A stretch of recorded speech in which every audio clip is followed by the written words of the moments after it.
everyone. So in today's video we're going to be discussing inverse functions and their derivatives, which is topic 6.1 in the Stewart Calculus textbook. So we're going to start by defining what is a one-to-one function and explaining how we determine such a thing, and then figure out how to calculate inverses and then their derivatives. So let's start by figuring out what is a one-to-one function. So a one-to-one function is a function that never assigns the same output to two different input values. So we'll go ahead and define that right here. So one-to-one function never assigns the same output values to two different input values. So the way we're going to determine whether or not a function is one-to-one is called the horizontal line test. So we'll look at the horizontal line test on a graph of a few different functions, and then we'll determine whether or not it's one-to-one. So we'll take a look at this first example here. So this is the y equals x squared graph. We'll just go ahead and label that y equals x squared and label our xy axes. So is this function one-to-one? No, it's not. So the way we test is by the horizontal line test. So that means you can draw a horizontal line anywhere along here. So we'll just put one right there. You could have one up here, down here, or wherever. And if the horizontal line test crosses the function at more than 1 point, then the function is not one-to-one. So we see here, we're crossing the graph right there and right there. As such, the function is not one-to-one. However, we can restrict this domain. So if we restrict the domain, so we're just going to arrow over to the right, and for now we're going to restrict domain. Remember, that's x values from 0 to positive infinity. Well, if we do that, that means that only part of our graph will be drawn, because we don't care about anything on the negative side here. And I'll just put a label for that axis. So 0 to infinity, that's going to be from here over there. So that's just going to be the right-hand side of the graph, which is like that. Likewise, if we had a restriction from negative infinity to 0, that would be down here like this. So you can restrict the domain, and now this function is one-to-one. Now x squared is one-to-one when restricted. So that's the important part, is only when it's restricted. So CC now passes the horizontal line test. Now we'll look at the second example. So this is the function y equals x. Have our xy coordinates. Is this function one-to-one? Yes, it is, because if we draw a horizontal line, and just draw one right there, you could draw one up here, here, or wherever along this line. And we notice that the horizontal line only crosses the line y equals x at 1 point. Therefore, this is a one-to-one function. So we'll call this one-to-one. So the horizontal line test will apply to any graph of a function that you may see. So if you think of like the trig graphs, such as sine, that's not going to be a one-to-one function, because if you think of the way the sine graph looks, we'll just sketch that out here real quick. Sine looks something like that. And if we were to draw a horizontal line, we'd be crossing here and here and here and here, so it's not one-to-one. So sine x not one.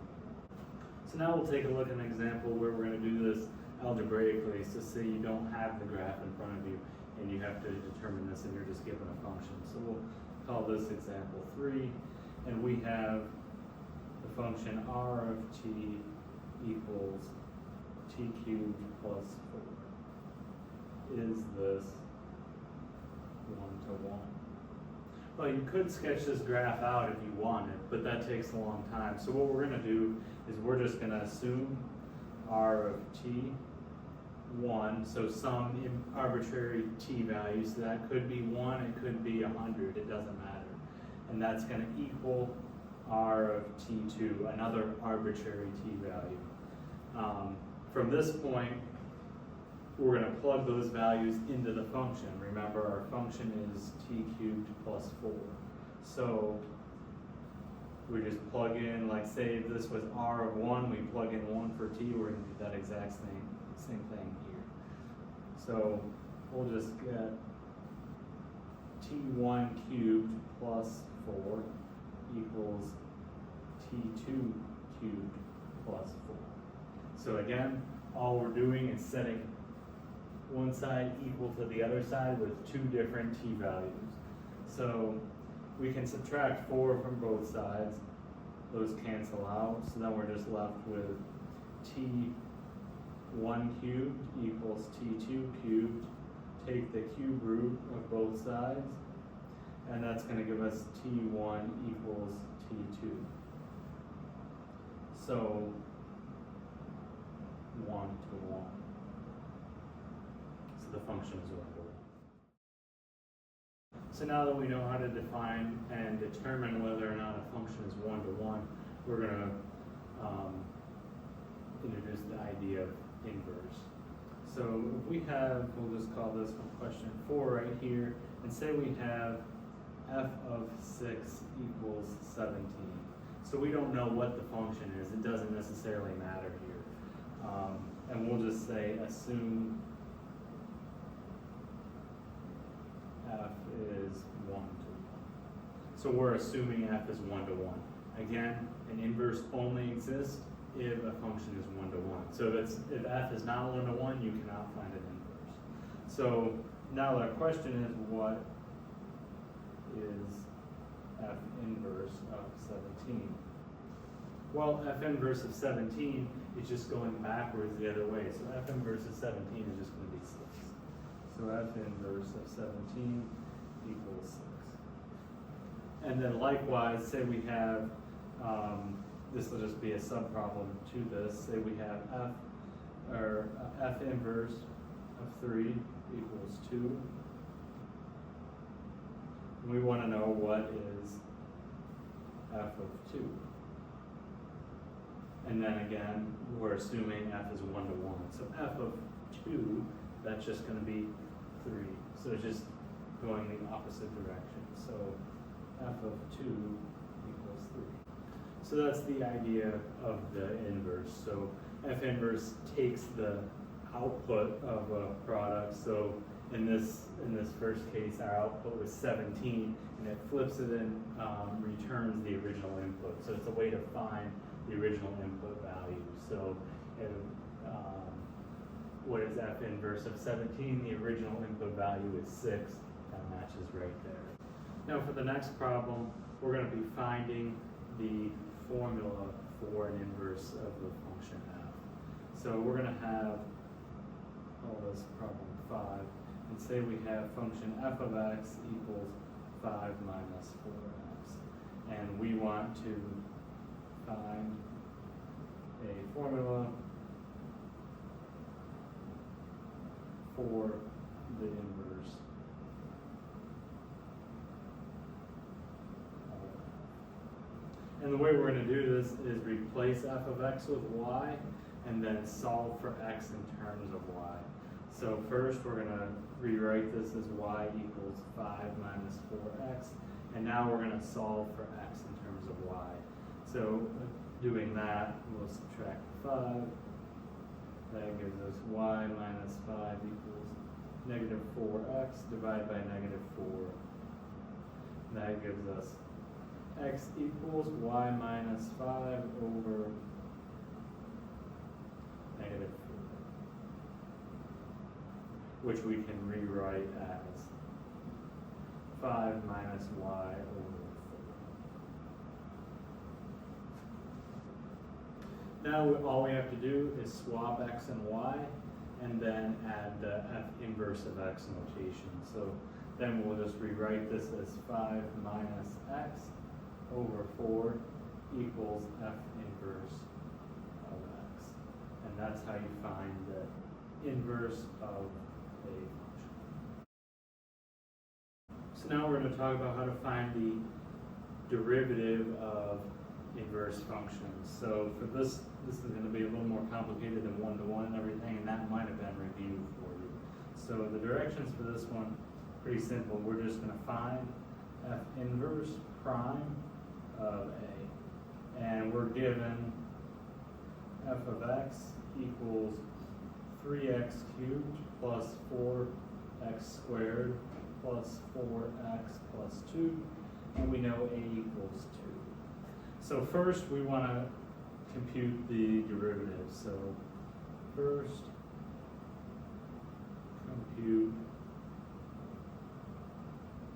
f prime of x. And if we do that, we're going to be looking right here, and f prime of x, so prime of x, is just going to be 9x squared plus 8x plus 4. So now we're just going to plug our a value into f of x. So that's just going to be 2 equals 3x squared plus 4x squared plus 4x plus 2. So again, this is now the derivative. This is just the original function that we have up top. Now we see we have two, we have a 2 here and a 2 over there, so we can subtract them and cancel them out. So we'll subtract 2 from both sides. They cancel, and that's just going to give us 3x squared plus 4x squared plus 4x equals 0. And now we can factor out an x, so x times 3x squared plus 4x plus 4 equals 0. And we're not going to worry about what's on the inside there because that's not going to factor out nicely on the real line. So we're not going to even worry about that. We're just going to focus on x equals 0 as being our solution. And what we're going to do now is plug that into f. So I'll just write third and then plug x equals 0 into f prime. So we know f prime is up there, so we're just bringing down that function, and we're going to plug in f prime of 0 equals 9 times 0 squared plus 8 times 0 plus 4, and that's just going to equal 4. Now we know that f inverse of 2, because 2 is our a value there. Again, if you look at the top, we have a equals 2, so that means a is right there. So f inverse of 2 equals 1 over f prime of 0, because we are plugging in our 0 value that we found the x value, x equals 0, and that's just going to equal 1 over 4 as the final answer here. Now we're going to look at a slightly more complicated example using the same principles. So our directions here is just going to be find f inverse prime of a, same as before, and we're given this time the function f of x equals 8 plus x squared plus tangent of pi times x over 2, and then we're on the interval -1 less than x less than 1, and we have our a value of equaling 2. So again, refer to the previous page for the breakdown of steps. I'm not going to write those out each time, but first we're just going to find f prime of x. So doing that, we get the 8 goes away, we have 2x, plus we know the derivative of tangent is secant squared, so secant squared, remember this is just a property of chain rule, pi x over 2, exactly what you see in the original, pi x over 2, and then times the derivative of pi x over 2, which is just going to be pi over 2. And now we're going to plug in our a value for f of x, so in the original equation, so we have a equals 8, so 8 equals 8 plus x squared plus tangent of pi x over 2. So again, we're just looking right at this equation here, and we're plugging in our a value of 8, and that's going to equal f of x. So that's why we have an 8 right there. And then we can just subtract the 8 from both sides, and that cancels them out. So we're just left with x squared plus tan of pi x over 2 equals 0. And now we can rewrite that as tan of pi x over 2 equals negative x squared. Now, the best way to do this, again, it's kind of tricky with the algebra for this, but if you just plug in, kind of do a guess and check method again, and here it's easy to see that tangent of 0, that's 0, and then negative 0 squared is also 0. So you can just kind of plug that in and check, and that's going to give us an x value of 0. So now we're just going to plug in f prime of 0. We're plugging in our x value into the into the derivative that we calculated right up there. So f prime of 0 equals 2 times 0 plus secant squared of pi times 0 over 2, and then that's just times pi over 2. And we know that 2 times 0, that just equals 0, so then we can just say pi over 2 times secant squared of 0, because 0 times pi is 0, over 2 is 0, secant squared is 0, and we know secant squared of 0 equals 1, so that just leaves us with pi over 2 as our final answer for that part.